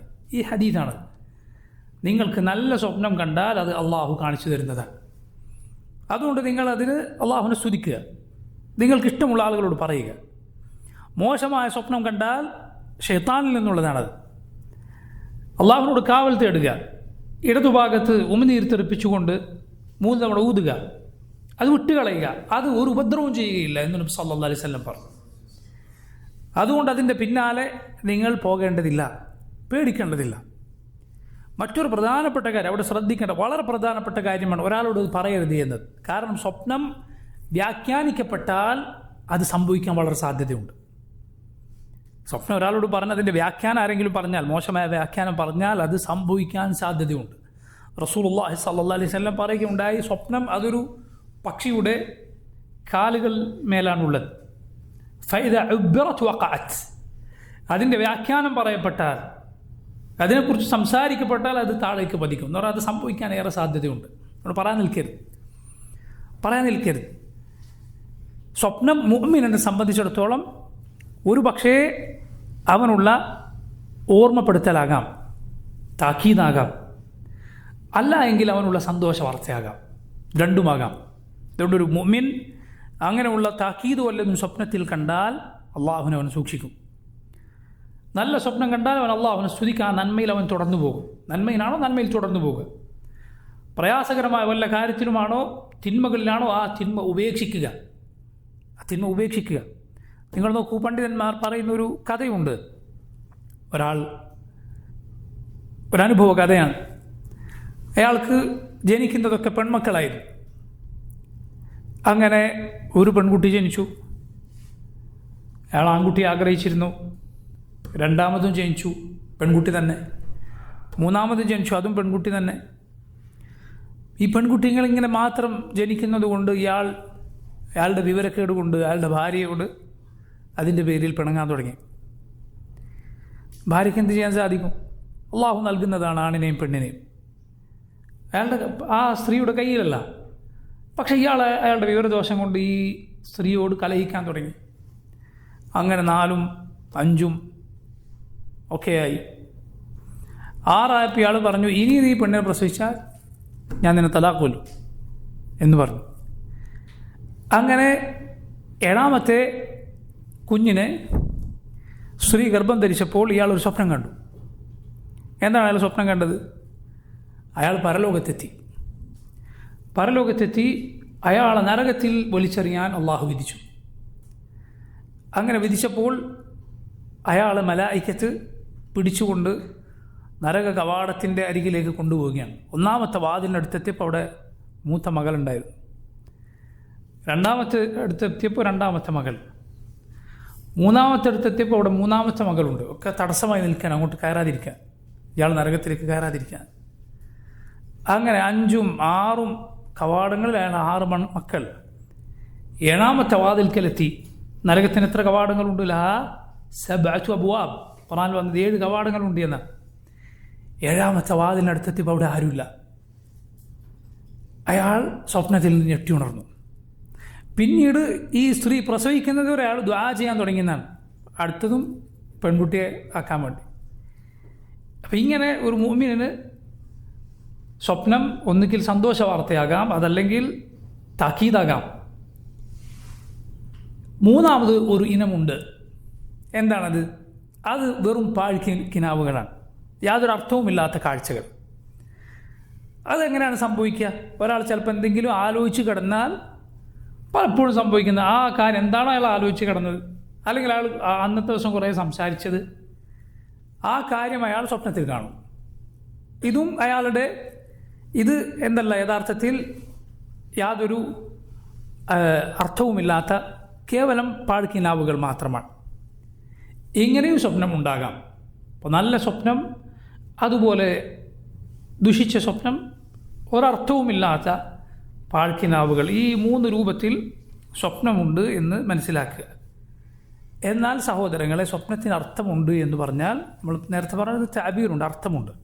നബി സല്ലല്ലാഹു അലൈഹി വസല്ലം ധാരാളം ഹദീസുകളിൽ സ്വപ്നത്തിൻ്റെ വ്യാഖ്യാനങ്ങൾ വന്നിട്ടുണ്ട്. ഉദാഹരണത്തിന് റസൂലുള്ളാഹി സ്വല്ലല്ലാഹു അലൈഹി വസല്ലം അവിടുത്തെ കൈകളിൽ സ്വർണത്തിൻ്റെ 2 വളകൾ ധരിച്ചിരുന്നതായി നബി സ്വപ്നം കണ്ടു. നബി സല്ലല്ലാഹു അലൈഹി വസല്ലം അത് പ്രയാസമായി, കാരണം സ്വർണം ധരിക്കുക എന്നുള്ളത് പുരുഷന്മാർക്ക് പാടില്ലല്ലോ. റസൂലുള്ളാഹി സ്വല്ലല്ലാഹു അലൈഹി വസല്ലം അത് ഊതിയപ്പോൾ അത് 2 പാറിപ്പോയി. റസൂലുള്ളാഹി സ്വല്ലല്ലാഹു അലൈഹി വസല്ലം പറഞ്ഞു, ഞാൻ അതിൻ്റെ വ്യാഖ്യാനമായി കാണുന്നത് എനിക്ക് ശേഷം വരുന്ന 2 കള്ളപ്രവാചകന്മാരാണ്. ഒന്ന് അസ്വദുൽ അനസി, രണ്ടാമത്തെ മുസൈലിമ അൽ കദ്ദാബ്. 2 കള്ളപ്രവാചകന്മാർ വന്നിരുന്നു. റസൂലുള്ളാഹി സ്വല്ലല്ലാഹു അലൈഹി വസല്ലം ഒരിക്കൽ കണ്ടു, സ്വപ്നത്തിൽ ആളുകളൊക്കെ വസ്ത്രം ധരിച്ചിരിക്കുന്നു. മാറിടം വരെ വസ്ത്രം ഉള്ളവരുണ്ട്, താഴെ വരെ ഉണ്ട്. ഉമർ ഇബ്നുൽ ഖത്താബ് വസ്ത്രം വലിച്ചിഴച്ചു പോകുന്നു. നബി സല്ലല്ലാഹു അലൈഹി വസല്ലം പറഞ്ഞു, അത് ഈമാനാണ്, ദീനാണ് എന്ന് പറഞ്ഞു. അപ്പോൾ നോക്കൂ, സ്വപ്നത്തിൽ വസ്ത്രം കാണുക എന്നത്, ഒരാൾ ഈ രൂപത്തിൽ വസ്ത്രം ധരിച്ച് സ്വപ്നത്തിൽ കണ്ടാൽ അത് ഖൈറായ അടയാളമാണ്. സ്വപ്നത്തിൽ കണ്ടാൽ അത് ഖൈറായ അടയാളമാണ്, കാരണം ദീനിൻ്റെ അടയാളമാണ്. അതിൻ്റെ എതിർഭാഗം എന്താണ്? വസ്ത്രമില്ലാതെ ഒരാൾ തന്നെ സ്വപ്നത്തിൽ കാണുക എന്ന് നല്ലതല്ല, നല്ല അടയാളമല്ല. അതുപോലെ നബി സല്ലല്ലാഹു അലൈഹി വസല്ലം പാല് കുടിക്കുന്ന സ്വപ്നത്തിൽ കണ്ടു. നബി സല്ലല്ലാഹു അലൈഹി വസല്ലം അതിൻ്റെ ബാക്കി ഉമറിന് കൊടുത്തു റളിയല്ലാഹു അൻഹു. നബി പറഞ്ഞു, അത് ഇൽമാണ്. അപ്പോൾ പാല് എന്തിനെ സൂചിപ്പിക്കുന്നു? സ്വപ്നത്തിൽ പാൽ ഇൽമിനെ സൂചിപ്പിക്കും. ഇങ്ങനെ ഹദീസിൽ, സഹിഹായ ഹദീസിൽ ഇന്നത് വന്നത് ഇന്നതാണെന്ന് എന്ന് പറഞ്ഞതിൻ്റെ അടിസ്ഥാനത്തിൽ പണ്ഡിതന്മാർ കിതാബുകൾ എഴുതിയിട്ടുണ്ട്. ഞാൻ നേരത്തെ പറഞ്ഞ കിതാബു തഅബീർ എന്ന പേരിൽ സഹീഹ് ബുഖാരിയിലും ഒക്കെ പ്രത്യേകം അധ്യായങ്ങൾ കാണാം. ഇങ്ങനെ റസൂലുള്ളാഹി സ്വല്ലല്ലാഹു അലൈഹി വസല്ലമയുടെ സ്വപ്നത്തിൽ നബി ഇന്നത് കണ്ടു, അതിൻ്റെ അർത്ഥം ഇന്നതാണെന്ന് നബി പറഞ്ഞു. അപ്പോൾ അങ്ങനെ സ്വപ്നം കണ്ടാൽ ഇതാണ് അർത്ഥം. ഇങ്ങനെ വ്യാഖ്യാനങ്ങൾ പറയപ്പെട്ടിട്ടുണ്ട്. അത് പിന്നീട് പിൽക്കാലത്ത് ആ അറിവ്, ആ വിജ്ഞാനം വികസിക്കുകയും പല കിതാബുകൾ അതുമായി ബന്ധപ്പെട്ട് രചിക്കപ്പെടുകയും ഒക്കെ ചെയ്തിട്ടുണ്ട്. പക്ഷേ അത് അവകാശപ്പെടുന്ന ആളുകളൊക്കെ, വ്യാഖ്യാനിക്കും എന്ന് പറയുന്ന ആളുകളൊക്കെ എല്ലാവരും പറയുന്നത് ശരിയായിക്കൊള്ളണമെന്നില്ല. നമ്മെ സംബന്ധിച്ചിടത്തോളം നമ്മുടെ മുന്നിൽ എന്തുണ്ട്? കിതാബും സുന്നത്തും ഉണ്ട്. സ്വപ്നത്തിൽ നീ എന്ത് കണ്ടാലും. അതുകൊണ്ടാണ് പണ്ഡിതന്മാർ പറഞ്ഞത്, പകൽ നീ അള്ളാഹുവിനെ സൂക്ഷിച്ച് ജീവിക്കുകയാണെങ്കിൽ, ഉണർച്ചയിൽ നീ അള്ളാഹുവിനെ സൂക്ഷിച്ച് ജീവിക്കുകയാണെങ്കിൽ, ഉറക്കത്ത് നീ എന്ത് കണ്ടാലും കാര്യമാക്കണ്ടില്ല. പകലിൽ ഉണർച്ചയുടെ നേരത്തെ അള്ളാഹുവിനെ സൂക്ഷിച്ചാണോ ജീവിതം, ഉറക്കത്തിൽ കാണുന്നത് കാര്യമാക്കേണ്ടതില്ല. ഉറക്കത്തിൽ കാണുന്നതിലല്ല കാര്യം. എന്തിനാ കാര്യം? ഉണർച്ചയിൽ എങ്ങനെയാണ്, അതിനാണ് കാര്യം. അതല്ല എങ്കിൽ നിങ്ങൾ നോക്കണം, ഈ കിനാവ് കഥകളാണ് പല ഖുറാഫാത്തുകളുടെ, ശിർക്ക് ബിദ്അത്തിന്റെ ആളുകളുടെ അടിത്തറ ഇതുപോലുള്ള കഥകളാണ്. യാതൊരു സംശയം. ആൾ ദൈവങ്ങളുടെ അനുയായികൾ എങ്ങനെയാണ് ആളെ പിടിക്കുന്നത്? അവർ പലരും ആളുകളോട് റോഡിൽ വെച്ചും ട്രെയിനിൽ വെച്ചൊക്കെ കണ്ടാൽ സംസാരിക്കും അവരുടെ ആൾ ദൈവത്തെക്കുറിച്ച്. നമ്മളെ ബാബ ഇങ്ങനെയാണ്, നമ്മളെ അമ്മ ഇങ്ങനെയാണെന്നൊക്കെ പറഞ്ഞ് സംസാരിക്കും. എന്നിട്ട് ഇയാളോട് സംസാരിച്ച് ഈ മനുഷ്യൻ അന്ന് എന്നിട്ട് പറയുകയാണ്, ഞാൻ ഈ പറഞ്ഞ് നിങ്ങൾ സ്വപ്നത്തിൽ കാണും, നോക്കിക്കോ എന്ന് പറയും. ഇയാൾ അന്ന് കിടന്നുറങ്ങി വല്ല ശൈത്താനും ഇയാളുടെ സ്വപ്നത്തിൽ വന്ന് ഈ പറഞ്ഞ കാര്യം കൂടി പറഞ്ഞു കൊടുത്താൽ, അറിവില്ലാത്തൊരു വിവരമില്ലാത്ത മനുഷ്യനാണെങ്കിൽ അതോടെ ഈ ആൾ ദൈവത്തിൻ്റെ അടിമയായി മാറി. അതുപോലെ എത്രയോ ദർഗകൾ കെട്ടിപ്പൊക്കാൻ കാരണമായിട്ടുള്ള എന്താണ്? ആ നാട്ടിലെ ഏതെങ്കിലും വിവരദോഷി ഒരു സ്വപ്നം കണ്ടിട്ടുണ്ടാവും, അല്ലെങ്കിൽ കണ്ടു എന്ന് കളവ് പറയും. ഇവിടെ ഇന്ന സ്ഥലത്തൊരു മഹാൻ പണ്ട് മരിച്ചു മറമാടപ്പെട്ടിട്ടുണ്ട്, അവിടെ ആ ഖബർ അങ്ങനെ വിട്ടേക്കരുത്, നിങ്ങളവിടെ ഒരു ദർഗ ഉണ്ടാക്കണം എന്ന് അദ്ദേഹം എൻ്റെ സ്വപ്നത്തിൽ വന്ന് പറഞ്ഞു. അങ്ങനെ കെട്ടിപ്പൊക്കപ്പെട്ട എത്ര ദർഗകളുണ്ട്. നബി സല്ലല്ലാഹു അലൈഹി വസല്ലം നേരിട്ട് വന്ന് ഈ മുടി ഷെയ്ഖ് അബൂബക്കറിന് കൊടുക്കാൻ എന്നോട് പറഞ്ഞിരിക്കുന്നു. ഈ കിനാവ് കഥകളുടെ പേരിൽ കള്ളക്കഥകൾ പറഞ്ഞ് ജനങ്ങളെ വഞ്ചിച്ച് എത്ര ആളുകൾ. അപ്പോൾ നോക്കൂ, അതൊന്നും ദീനിൽ ഒരിക്കലും തെളിവല്ല. ഒരാളുടെ സ്വപ്നവും എന്തല്ല, ദീനിൽ തെളിവല്ല. റസൂൽ അള്ളാഹുവിൻ്റെ നബിമാരുടെ സ്വപ്നം മാത്രമാണ് ദീനിൽ തെളിവ്. ശരിയാണ്, അവൻ എന്തെങ്കിലും അനുഭവം ഉണ്ടായാൽ ഖുർആനിനും സുന്നത്തിനും എതിരാകാത്ത രൂപത്തിൽ അവനത് സൂക്ഷിച്ചു കൊള്ളട്ടെ, കുഴപ്പമില്ല. പക്ഷെ ദീൻ ഇനി ഒരാളുടെ സ്വപ്നവും കൊണ്ടും മാറുകയില്ല. ഒരു ഹലാൽ ഇനി ഒരാൾ സ്വപ്നം കണ്ട് ഹറാമാവുകയില്ല. ഒരു ഹറാം ആരുടെയെങ്കിലും സ്വപ്നം കൊണ്ട് ഹലാലാവുകയില്ല. കാരണം ദീൻ പൂർത്തീകരിക്കപ്പെട്ടിരിക്കുന്നു. പറഞ്ഞു വന്നത് സ്വപ്നത്തിന് വ്യാഖ്യാനമുണ്ട്. പക്ഷേ അതിൽ ഈ രൂപത്തിലുള്ള വഞ്ചനകളും കളവുകളുമൊക്കെ നാട്ടിലുണ്ട്. വളരെ വളരെ ശ്രദ്ധിക്കണം. അതിൻ്റെ പിന്നാലെ അമിതമായി പോകേണ്ടതില്ല. നല്ല സ്വപ്നം കണ്ടാൽ നേരത്തെ പറഞ്ഞതുപോലെ ചെയ്യുക. മോശം സ്വപ്നം കണ്ടാലും നേരത്തെ പറഞ്ഞതുപോലെ അള്ളാഹുവിനോട് കാവൽ തേടി ശൈത്താനിൽ നിന്ന് രക്ഷ തേടി കഴിയുക. ഇതാണ് സ്വപ്നത്തെക്കുറിച്ച് ഈ സൂറത്തിൽ നിന്ന് നമുക്ക് ലഭിക്കുന്ന, നബി സല്ലല്ലാഹു അലൈഹി വസല്ലമയുടെ ഹദീസുകളിൽ നിന്ന് ലഭിക്കുന്ന ശ്രേഷ്ഠമായ പാഠങ്ങൾ. നോക്കൂ, അതിൽ വേറൊരു പാഠമാണ്. യാക്കൂബ് അലൈഹിസ്സലാം ഈ സ്വപ്നം കണ്ടപ്പോൾ യൂസുഫിനോട് പറഞ്ഞു, മോനെ, ഇങ്ങനെയാണ് അല്ലാഹു റബ്ബുൽ ആലമീൻ അവൻ്റെ നിഅമത്ത് പൂർത്തീകരിച്ചു തരിക. വയുതിമ്മു നിഅമതഹു അലൈക വഅലാ ആലി യഅഖൂബ്. അല്ലാഹു അവൻ്റെ നിഅമത്ത് യൂസുഫ് നിനക്ക് പൂർത്തീകരിച്ചു തരിക, അതുപോലെ യഅഖൂബ് കുടുംബത്തിനും പൂർത്തീകരിച്ചു തരിക. ഇങ്ങനെയാണ്. നോക്കൂ നിങ്ങൾ, യൂസുഫ് അലൈഹിസ്സലാമിൻ്റെ ആ ഖൈർ, ആ നന്മ യൂസുഫ് നബിയിൽ ഒതുങ്ങിയില്ല. മറിച്ച് യൂസുഫ് അലൈഹിസ്സലാമുമായി ബന്ധമുള്ളവർക്കെല്ലാം ആ ഖൈർ ഒടുവിൽ ലഭിച്ചു. അവരെല്ലാം പിന്നീട് മിസ്റിൽ യൂസുഫ് അലൈഹിസ്സലാം വിളിച്ചു കൂട്ടുകയും അവരാദരിക്കുകയും ചെയ്തു. എത്രത്തോളം എന്നാൽ നിങ്ങൾ നോക്കൂ, മൂസാ നബിയുടെ കാലത്ത് നമുക്കറിയാം മിസ്റിൽ, ഈജിപ്തിൽ കഴിഞ്ഞിരുന്നത് രണ്ട് വിഭാഗമായിരുന്നു. ഒന്ന് ഖിബ്തികൾ, ഫിറഔനിൻ്റെ ആളുകൾ. രണ്ട് ബനു ഇസ്രായേൽ സന്തതികൾ. ഈ ഇസ്രായേൽ സന്തതികൾ അവരുടെ യഥാർത്ഥ നാട് മിസ്റല്ല, ഈജിപ്തല്ല, മറിച്ച് ഫിലസ്തീനാണ്, ഖുദ്സാണ്. എങ്ങനെയാണ് അവർ മിസ്റിലെത്തിയത്? യൂസുഫ് നബിയുടെ കാലത്തെത്തിയതാണ്. യൂസുഫ് അലൈഹിസ്സലാമിൻ്റെ കാലത്ത് യൂസുഫ് നബിയുടെ കുടുംബക്കാരായി അവർ അവിടെ മിസ്റിൽ കഴിച്ചു കൂട്ടിയതാണ്. വളരെ നല്ല രൂപത്തിൽ അന്തസ്സോടെ പ്രതാപത്തോടെയായിരുന്നു അവർ ആദ്യകാലത്ത് കഴിച്ചു കൂട്ടിയിരുന്നത്. പിൽക്കാലത്താണ് അവരെ ദ്രോഹിക്കുന്ന, അവരടിച്ചമർത്തുന്ന അധികാരികൾ വന്നത്. പിന്നീട് അല്ലാഹു റബ്ബുൽ ആലമീൻ അവരെ പരാജയപ്പെടുത്തി ബനു ഇസ്രായേലർക്ക് തന്നെ മിസ്റും നൽകി. അതിലെ വലിയൊരു പാഠമാണ് എന്ത്? ഒരിക്കലും ഏതെങ്കിലും ഒരു നാട്ടിൽ ഏതെങ്കിലും ഒരു മുസ്ലിമീങ്ങളെ ദ്രോഹിക്കുകയോ അല്ലെങ്കിൽ ആളുകൾ അടിച്ചമർത്തുകയോ മറ്റോ ചെയ്യുന്ന ഒരധികാരവർഗമുണ്ട് എങ്കിൽ എപ്പോഴും അവരുടെ കയ്യിൽ അത് ഉണ്ടായിരിക്കണമെന്നില്ല. അവരെത്ര ശക്തരാണ് എങ്കിലും, അവരുടെ അധികാരം എത്ര ആണികൾ അടിച്ചുറപ്പിച്ചിട്ടുണ്ട് എങ്കിലും മുൽക്ക് അല്ലാഹുവിൻ്റെ കയ്യിലാണ്, ഖൈർ അല്ലാഹുവിൻ്റെ കയ്യിലാണ്. ഖുലില്ലാഹുമ്മ മാലിക്കൽ മുൽക്ക് തുഅ്തിൽ മുൽക മൻ തശാ വതൻസിഉൽ മുൽക മിമ്മൻ തശാ വതുഇസ്സു മൻ തശാ വതുദില്ലു മൻ തശാ ബിയദിക്കൽ ഖൈർ ഇന്നക അലാ കുല്ലി ഷൈഇൻ ഖദീർ. നീ പറയുക, അല്ലാഹുമ്മ മാലിക്കൽ മുൽക്ക്, മുൽക്കിൻ്റെ മാലിക്കായ അള്ളാഹുവെ, എല്ലാ അധികാരങ്ങളുടെയും അധികാരിയായ അള്ളാഹുവെ, അവൻ്റെ കയ്യിലാണ് യഥാർത്ഥ മുൽക്ക്, ഒരാളുടെയും കയ്യിലല്ല. നൂറ്റാണ്ടുകൾ മുസ്ലിമീങ്ങൾ ഭരണത്തിലേറിയ അവരുടെ കീഴിലുണ്ടായ നാടുകളാണ് ഇന്ന് നമ്മൾ മുസ്ലിമീങ്ങൾ പ്രയാസപ്പെടുന്നതായി കാണുന്ന പല നാടുകളും. റബ്ബിനത് യാതൊരു പ്രയാസമില്ല ഇത് തലതിരിച്ചു കൊണ്ടുവരാൻ, ഇത് കറക്കി കൊണ്ടുവരാൻ. വതിൽകൽ അയ്യാമു നുദാവിലുഹാ ബൈനന്നാസ്, അള്ളാഹു പറഞ്ഞത് കാണാം, അത് ജനങ്ങൾക്കിടയിൽ നാം തിരിച്ചു കൊണ്ടുവരുന്ന ദിനങ്ങളാണ്. അള്ളാഹു റബ്ബുൽ ആലമീൻ ഇന്ന് അധികാരമുള്ളവനെ നാളെ ഒരധികാരവുമില്ലാത്തവനാക്കിയേക്കും. ഒരധികാരവുമില്ലാതെ അടിച്ചമർത്തപ്പെട്ടവരെ അള്ളാഹു ഭൂമിയുടെ അവകാശികളും അധികാരികളുമാക്കിയേക്കും. അങ്ങനെയാണ് ചരിത്രം. അതുകൊണ്ട് ഒരിക്കലും നമ്മൾ നിരാശരാകേണ്ടതില്ല. അള്ളാഹുൽ പ്രതീക്ഷ അർപ്പിക്കുക. എപ്പോഴും നമ്മൾ നമ്മുടെ ദീൻ മുറുകെ പിടിക്കുക. അധികാരം ഉണ്ടാകട്ടെ ഇല്ലാതിരിക്കട്ടെ, നമ്മെ സംബന്ധിച്ചിടത്തോളം നമ്മുടെ ദീനാണ് വലുത്. ഈ ദുനിയാവിൽ സ്വർഗം പണിയാൻ നിയോഗിക്കപ്പെട്ടവരല്ല നമ്മൾ, മറിച്ച് സ്വർഗം പരലോകത്താണ്. ഈ ദുനിയാവ് പരീക്ഷണങ്ങളുടേതാണ്. അള്ളാഹു ഒരു ഈച്ചയുടെ ചിറകിൻ്റെ, കൊതുകിൻ്റെ ചിറകിൻ്റെ വില പോലും നൽകിയിട്ടില്ലാത്ത ദുനിയാവ്. ഇവിടെയുള്ള അധികാരത്തിന് എന്തു വില? ഇവിടെ അധികാരമുള്ളവനും ഇല്ലാത്തവനും മണ്ണോട് മണ്ണ് ചേരും. ഇവിടെയുള്ള പണക്കാരനും ദരിദ്രനും മരിച്ച് ഖബറിൽ കിടക്കും. എല്ലാവരും അള്ളാഹുവിൻ്റെ മുന്നിൽ ഒന്നുമില്ലാത്തവരായി വരും. അതുകൊണ്ട് ഇവിടെ ഉള്ള ഏത് കാര്യത്തിനും ഉള്ള അവസ്ഥയാകട്ടെ ഇല്ലായ്മയാകട്ടെ അതൊന്നും ശാശ്വതമല്ല. ദുനിയാവ് അല്ലാഹു റബ്ബുൽ ആലമീൻ ഉയർത്തിയവരെ താഴ്ന്നവരെ ഉയർത്തുന്ന അത്ഭുതകരമായ ഒരു അവസ്ഥയാണ് ദുനിയാവിൻ്റെ. നോക്കൂ, പറഞ്ഞു വന്നത് യാക്കൂബ് യൂസുഫ് അലൈഹിസ്സലാമിനെ കൊണ്ട് അദ്ദേഹത്തിൻ്റെ കുടുംബത്തിൽ ലഭിച്ച ഖൈറാണ്. ഈ ആയത്തിൽ പറഞ്ഞതുപോലെ അതുകൊണ്ട് നമ്മൾ ഖൈറിലെത്തിയാൽ അതിൻ്റെ നല്ല ഫലം നമ്മുടെ ചുറ്റുമുള്ളവർക്കുണ്ടാകും. തിന്മയും അതെ, തിന്മയുടെയും അവസ്ഥ അങ്ങനെ തന്നെയാണ്. അതിൻ്റെ ദുഷ്ഫലം അതിൻ്റെ മോശമായ ഫലം നമുക്ക് ചുറ്റുമുള്ള ആളുകൾക്ക് കൂടി ലഭിച്ചേക്കാം.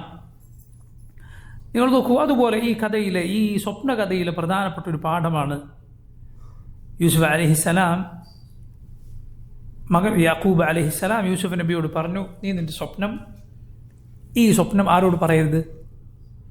സഹോദരങ്ങളോട് പറയരുത് എന്ന് പറഞ്ഞു. എന്തുകൊണ്ടാണ്? അവർക്ക് അസൂയ ഉണ്ടായേക്കാം, ഹസദ് ഉണ്ടായേക്കാം. അസൂയ വളരെ വളരെ സൂക്ഷിക്കേണ്ട ഒരു അപകടം പിടിച്ച കാര്യമാണ് എന്ന പാഠം അതിലുണ്ട്. അത് അപകടം പിടിച്ചതാണ് എന്നത് നിങ്ങൾ നോക്കൂ. അല്ലാഹു റബ്ബുൽ ആലമീൻ ഇത്രയും തവണ നമ്മോട് അതിൽ നിന്ന് കാവൽ തേടാൻ പഠിപ്പിച്ചിട്ടുണ്ട് എന്നത് മാത്രം ചിന്തിച്ചാൽ മതി. വമിൻ ശർരി ഹാസിദിൻ ഇദാ ഹസദ്. ഫലഖിൻ്റെ റബ്ബായ അള്ളാഹുവിനോട് നമ്മൾ കാവൽ തേടുകയാണ് ഹാസിദിൽ നിന്ന്, അസൂയക്കാരിൽ നിന്ന്. ഇദാ ഹസദ്, അവൻ അസൂയപ്പെടുന്ന സന്ദർഭത്തിൽ. ഹസദ് നമ്മൾ തിരിച്ചറിയാതെ നമ്മുടെ ഉള്ളിൽ വന്നു ചേർന്നേക്കും. നമ്മൾ അറിയുകയില്ല ചിലപ്പോൾ നമ്മുടെ ഉള്ളിൽ ഉണ്ട് എന്ന്.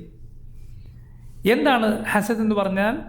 ഹസദ് എന്നാൽ ആരോടാണോ നിനക്ക് അസൂയ ഉള്ളത് അവരുടെ നിഅമത്ത് നശിച്ചു കാണാനുള്ള ആഗ്രഹമാണ്. അവരിൽ അള്ളാഹു നൽകിയ നിഅമത്ത്, അനുഗ്രഹം ഇല്ലാതെയായി പോകുന്നത് കാണാൻ നിൻ്റെ ഉള്ളിൽ കുടികൊള്ളുന്ന ആഗ്രഹം, അത് നശിപ്പിക്കുക നിന്നെയാണ്. അത് ഹൃദയത്തിലുള്ളവൻ നീറി ജീവിക്കേണ്ടി വരും. കാരണം അവൻ യഥാർത്ഥത്തിൽ നശിക്കണമെന്ന് ആഗ്രഹിക്കുന്നത്, ഇല്ലാതെ പോകാൻ ആഗ്രഹിക്കുന്നത് അള്ളാഹുവിൻ്റെ ഫضലാണ്, അള്ളാഹുവിൻ്റെ ഔദാര്യമാണ്. അള്ളാഹു ആകട്ടെ അവൻ ഉദ്ദേശിക്കുന്നവൻ ഔദാര്യം നൽകിക്കൊണ്ടേയിരിക്കും. ഇവൻ അസൂയ വെച്ചവന് ചിലപ്പോൾ അവൻ കാണുക നാൾക്ക് നാൾ അള്ളാഹുവിൻ്റെ ഫضൽ ലഭിക്കുന്നതാണ്, അള്ളാഹുവിൻ്റെ ഔദാര്യം ലഭിക്കുന്നതാണ്. ഇത് കണ്ട് ഈ മനുഷ്യൻ നീറി ഇല്ലാതെയാവും. യഥാർത്ഥത്തിൽ അവൻ സ്വയം നശിക്കുകയാണ് ചെയ്യുന്നത്. മാത്രമല്ല അവൻ റബ്ബിൻ്റെ വിധിയുടെ ശത്രുവാണ്. അള്ളാഹുവിൻ്റെ വിധിയോടാണ് അവൻ എതിർപ്പ്, അള്ളാഹു കൊടുക്കുന്നതിനോടാണ് അവന് എതിർപ്പ്. അതുകൊണ്ട് തന്നെ അത് ഗുരുതരമായ തിന്മയാണ്, അത് പാടില്ല. അത് നമ്മുടെ ദീൻ നശിപ്പിച്ച് കളയുന്ന തിന്മകളിലൊന്നാണ്. നിങ്ങൾ നോക്കൂ, ഇബ്ലീസിനെ നശിപ്പിച്ചത് എന്താണ്? ഇബ്ലീസിനെ നശിപ്പിച്ചത് ആദം അലൈഹിസ്സലാമിനുള്ള ഹസനാണ്. ഇബ്ലീസിനെ നശിപ്പിച്ചത് അതാണ്. ആദ്യത്തെ മഅസിയത്ത്, ആദ്യത്തെ തിന്മ നടക്കാനുള്ള കാരണം അസൂയായിരുന്നു. ആദ്യത്തെ കുഫറിൻ്റെ കാരണം അസൂയായിരുന്നു. ആദ്യത്തെ കൊലപാതകത്തിൻ്റെ കാരണം എന്തായിരുന്നു? അസൂയായിരുന്നു. ആദം അലൈഹിസ്സലാമിൻ്റെ ഒരു മകൻ മറ്റൊരു മകനെ കൊല്ലാനുള്ള കാരണം ഹസദായിരുന്നു, അസൂയായിരുന്നു.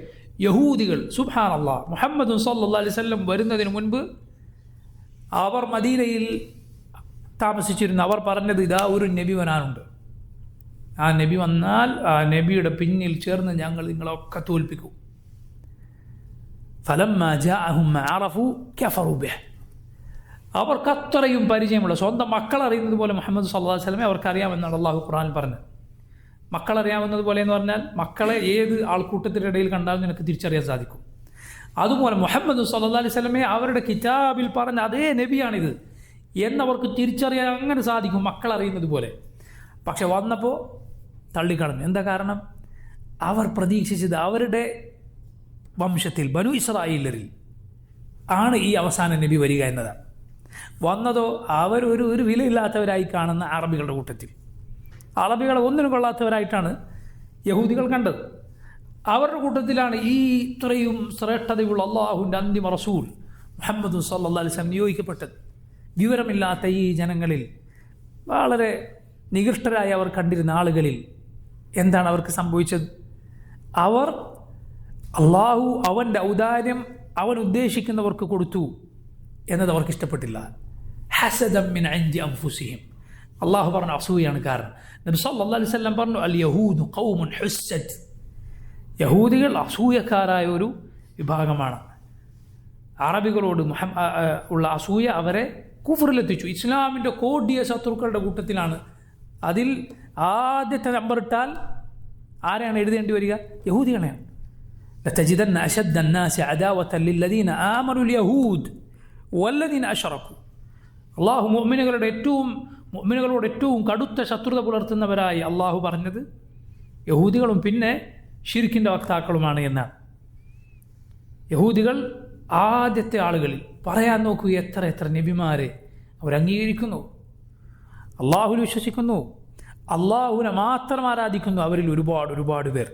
ചില ആളുകൾ മാത്രമാണ് എന്ത് പറഞ്ഞു, ഉസൈർ അലൈഹിസ്സലാം അള്ളാഹുവിൻ്റെ മകനാണ് എന്ന്. ബാക്കി ഒരുപാട് യഹൂദികൾ അള്ളാഹുവിനെ മാത്രം ആരാധിക്കുന്നവർ. അവർക്ക് എന്തില്ല, ബിംബാരാധനയോ മറ്റോ ഉള്ള കാര്യങ്ങളില്ല. പക്ഷേ കുഫറിൻ്റെ താളതൊട്ടപ്പന്മാരായി അവർ മാറി.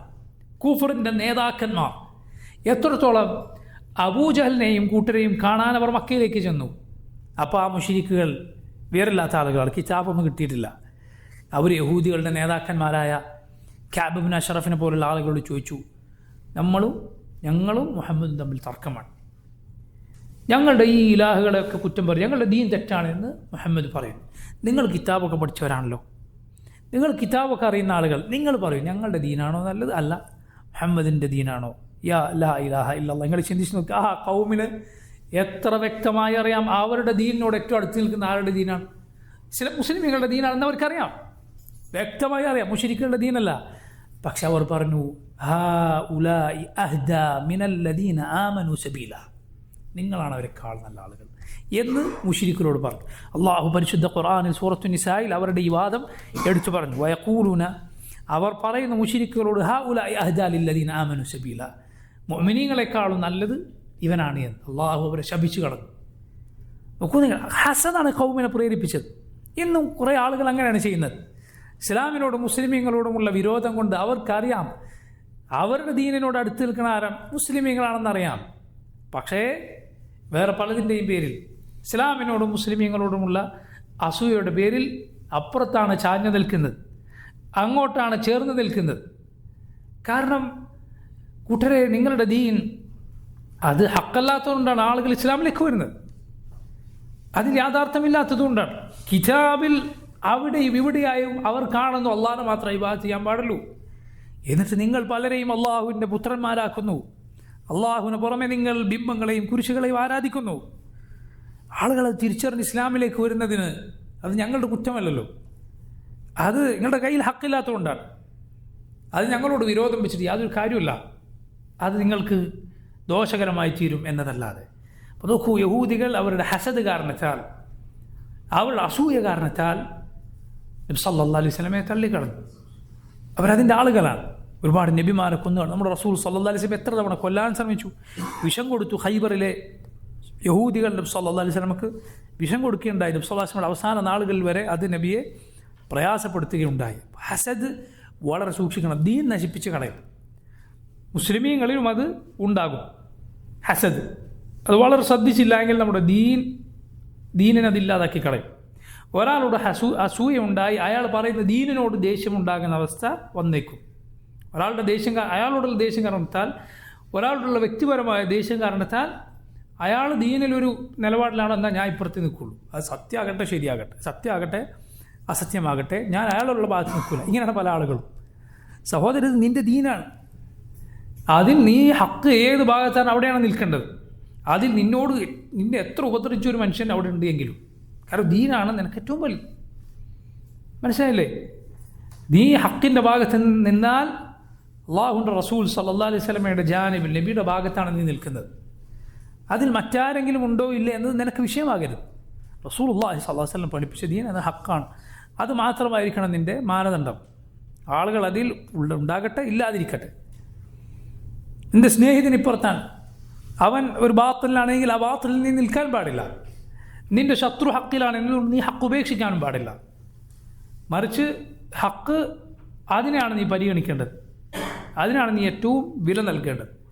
അസൂയ നോക്കൂ, നബി സല്ലല്ലാഹു അലൈഹി വസല്ലം പറഞ്ഞു, രണ്ട് കാര്യത്തിലല്ലാതെ പാടില്ല. ഒന്ന്, ഒരാൾക്ക് അള്ളാഹു സമ്പത്ത് നൽകി അയാളത് ഖൈറിൽ വിനിയോഗിക്കുന്നു. മറ്റൊരാൾക്ക് അള്ളാഹു അറിവ് നൽകി അതനുസരിച്ച് അയാൾ പ്രവർത്തിക്കുന്നു, ജനങ്ങളെ പഠിപ്പിക്കുന്നു. ഈ രണ്ട് കാര്യത്തിൽ നിനക്ക് ഹസദാവാം. എങ്ങനെ? അത് നിനക്കും ലഭിക്കാം, അതല്ലാതെ അയാളുടെ നശിക്കാനല്ല. നബി സല്ലല്ലാഹു അലൈഹി വസല്ലമയോട് സഹാബത്തിലെ പാവങ്ങളായ ആളുകൾ വന്നിട്ട് പറഞ്ഞു, ദഹബ അഹ്ലുദ്ദുസൂരി ബിൽ ഉജൂർ, നബിയെ, പണക്കാരായ ആളുകളെല്ലാ പ്രതിഫലവും കൊണ്ടുപോയി. എങ്ങനെ? നമ്മൾ നിസ്കരിക്കുന്ന പോലെ അവർ നിസ്കരിക്കുന്നു, നമ്മൾ നോമ്പെടുക്കുന്ന പോലെ അവർ നോമ്പെടുക്കുന്നു. പക്ഷേ അവരവരുടെ സമ്പത്തിൽ ബാക്കിയുള്ളത് കൊണ്ട് സദഖ നൽകുന്നു, അടിമകളെ മോചിപ്പിക്കുന്നു. നബി സല്ലല്ലാഹു അലൈഹി വസല്ലം പറഞ്ഞു, നിങ്ങൾക്കും ഇല്ലേ സദഖ നൽകാൻ? ഓരോ തസ്ബീഹും സദഖയാണ്, ഓരോ തഹ്മീദും സുബ്ഹാനല്ലാഹ് അൽഹംദുലില്ലാഹ് ലാ ഇലാഹ ഇല്ലല്ലാഹ് അല്ലാഹു അക്ബർ ഇതൊക്കെ സദഖയാണ്. നന്മ കൽപ്പിക്കുക സദഖയാണ്, തിന്മ വിലക്കുക സദഖയാണ്. നിങ്ങൾ നോക്കണം, നബിയുടെ സഹാബിമാർ നബിയെ അവർ ഞങ്ങളെക്കാൾ നല്ല വാഹനത്തിൽ സഞ്ചരിക്കുന്നു, ഞങ്ങളെക്കാൾ നല്ല വസ്ത്രം അണിയുന്നു, ഞങ്ങളെക്കാൾ നല്ല വീട്ടിൽ താമസിക്കുന്നു എന്നല്ല നബിയോട് പരാതി പറയുന്നത്. നബി അവർ പ്രതിഫലമൊക്കെ കൊണ്ടുപോയി എന്നാണ്. നോക്കൂ നിങ്ങൾ, അവരുടെ ചിന്ത ഏത് കാര്യത്തിലാണ്? ആ സമ്പത്ത് കൊണ്ട് അവർ ഖൈർ ചെയ്യുന്നു. അത് ഞങ്ങൾക്ക് കിട്ടിയിരുന്നെങ്കിൽ എന്തിനു വേണ്ടി ഖൈർ ചെയ്യാൻ? ശ്രദ്ധിക്കുക, ജനങ്ങൾ 4 കൂട്ടരാണ്. 4 കൂട്ടർ, അഞ്ചാമതൊരു കൂട്ടരില്ല. 4 വിഭാഗമാണ് ജനങ്ങൾ. റസൂലുള്ളാഹി സ്വല്ലല്ലാഹു അലൈഹി വസല്ലം പറഞ്ഞതാണ്. ഏതാണ് 4 കൂട്ടർ? 1, അള്ളാഹു അറിവും സമ്പത്തും നൽകിയവർ. രണ്ടാമത്തെ കൂട്ടരാരാണ്? അള്ളാഹു റബ്ബുൽ ആലമീൻ അറിവ് നൽകി സമ്പത്ത് നൽകിയിട്ടില്ല. മൂന്നാമത്തെ കൂട്ടരാരാണ്? അള്ളാഹു അറിവ് നൽകിയില്ല, സമ്പത്ത് നൽകി. 4ാമത്തെ കൂട്ടരാരാണ്? ഇത് രണ്ടും കിട്ടാത്ത ആളുകൾ. 1ാമത്തെ വിഭാഗം ആളുകൾ, അവന് അറിവുണ്ട് അതുപോലെ സമ്പത്തുമുണ്ട്. അതുകൊണ്ട് അവൻ തൻ്റെ സമ്പത്ത് കൊണ്ട് അവൻ ഖൈറിൽ മുന്നേറുന്നു, നന്മയിൽ ആ സമ്പത്ത് ചെലവഴിക്കുന്നു. രണ്ടാമൻ, അവൻ്റെ കയ്യിൽ അവൻ അറിവുണ്ട് പക്ഷെ സമ്പത്തില്ല. അവൻ എന്താഗ്രഹിക്കുന്നു? അള്ളാഹുവേ, ഇവൻ ഉള്ളതുപോലെ എനിക്കുണ്ടായിരുന്നെങ്കിൽ ഇവൻ ചെയ്യുന്ന ഖൈർ എനിക്കും ചെയ്യാമായിരുന്നു. നബി സല്ലല്ലാഹു അലൈഹി വസല്ലം പറഞ്ഞു, ഹുമാ ഫിൽ അജ്രി സവാ, അവർ രണ്ടുപേരും പ്രതിഫലത്തിൽ ഒരേപോലെയാണ്. മൂന്നാമത്തെ ആരാണ്? അവൻ്റെ കയ്യിൽ സമ്പത്തുണ്ട്, പൈസയുണ്ട്, പക്ഷേ വിവരമില്ല. അതുകൊണ്ട് അവൻ തൻ്റെ സമ്പത്ത് കൊണ്ട് വൃത്തികേടുകൾ ചെയ്യുന്നു, തോന്നിവാസം പ്രവർത്തിക്കുന്നു, ഹറാമുകളിൽ മുങ്ങിയിരിക്കുന്നു. 4ാമത്തവനാരാണ്? ഇത് രണ്ടുമില്ല. അതുകൊണ്ട് അവൻ ആഗ്രഹിക്കുകയാണ്, ഇവനെപ്പോലെ എനിക്ക് പൈസ കിട്ടിയിരുന്നെങ്കിൽ ഇവൻ ചെയ്യുന്ന തോന്നിവാസങ്ങളൊക്കെ എനിക്കും ചെയ്യാമായിരുന്നു. നബി സല്ലല്ലാഹു അലൈഹി വസല്ലം പറഞ്ഞു, ഹുമാ ഫിൽ വിസ്രി സവാ, അവർ രണ്ടുപേരും കുറ്റത്തിൽ ഒരേപോലെയാണ്. ഒരുവൻ അവൻ്റെ പ്രവൃത്തി കൊണ്ട്, മറ്റവൻ അവൻ്റെ നീയത്ത് കൊണ്ട്. ഇങ്ങനെയാണ് ഈ 4 കൂട്ടരാണ് ജനങ്ങൾ. അതുകൊണ്ട് നീയത്ത് കൊണ്ട് സമ്പത്തുള്ള ആളുകളുടെ പ്രതിഫലം നേടിയെടുക്കുക, ഖൈർ നീയത്താക്കിക്കൊണ്ട്. അല്ലാതെ ഷർ ഒരിക്കലും നീയത്താക്കരുത്, ഷർ ഒരിക്കലും നീ ചെയ്യാൻ തീരുമാനിക്കരുത്. പറഞ്ഞു വന്നത്, അസൂയ അനുവദിക്കപ്പെടുന്നത് ഇവിടെയാണ്. ബാക്കി അസൂയകൾ ആളുകളുടേത് നശിക്കുക എന്നത് നീ ഒരിക്കലും ആഗ്രഹിക്കാൻ പാടില്ല. അതുപോലെ എപ്പോഴും ആളുകളുടെ സമ്പത്തിലേക്ക്, അവരുടെ സൗകര്യങ്ങളിലേക്ക് നീ കണ്ണ് നട്ട് ഇരിക്കുക എന്നതും മോശമായ കാര്യമാണ്, നല്ലതല്ല. അധിക സംസാരം മോശമാണ് എന്നതുപോലെ അധിക നോട്ടവും മോശമാണ്. ആരുടെ എന്ത് സൗകര്യം കണ്ടാൽ അതിലേക്ക് എത്തി നോക്കാനും അതിൻ്റെ ഉള്ളറകൾ അന്വേഷിക്കാനുമുള്ള പ്രവണത മോശമായ കാര്യമാണ്. നിനക്ക് അല്ലാഹു നൽകിയിട്ടുള്ളതിൽ നീ ശ്രദ്ധ കേന്ദ്രീകരിക്കുക, നിനക്ക് ആവശ്യമുള്ളത് മാത്രം നോക്കുക. ആളുകളുടെ കയ്യിലുള്ളതിലേക്ക് നോക്കി കണ്ണ് നട്ട് അതിൻ്റെ പിന്നാലെ കണ്ണു വായിച്ച് ഇരിക്കുക എന്നത് നല്ലതല്ല, വളരെ മോശമായ കാര്യമാണ്. മറിച്ച് താഴെയുള്ളവരിലേക്ക് നോക്കുക. ഇത്രയുമാണ് ഇന്നത്തെ ദർസിൽ നമുക്ക് ഈ മഹത്തരമായ ചരിത്രത്തിൽ ഗുണപാഠങ്ങളായി പറയാനുള്ളത്. ബാക്കി ഇൻഷാ അല്ലാഹ് നമുക്ക് വരുന്ന ദർസുകളിൽ വിശദീകരിക്കാം. അല്ലാഹുൽ മുവഫ്ഫിഖ്. സല്ലല്ലാഹു വസല്ലം വബാറക അലാ അബ്ദിഹി വറസൂലിഹി നബീന മുഹമ്മദിൻ വആലിഹി വസഹ്ബിഹി അജ്മഈൻ. സുബ്ഹാനക അല്ലാഹുമ്മ വബിഹംദിക അശ്ഹദു അൻ ലാ ഇലാഹ ഇല്ലാ അൻത അസ്തഗ്ഫിറുക വഅതൂബു ഇലൈക്. അസ്സലാമു അലൈക്കും വറഹ്മത്തുള്ളാഹി വബറകാതുഹു.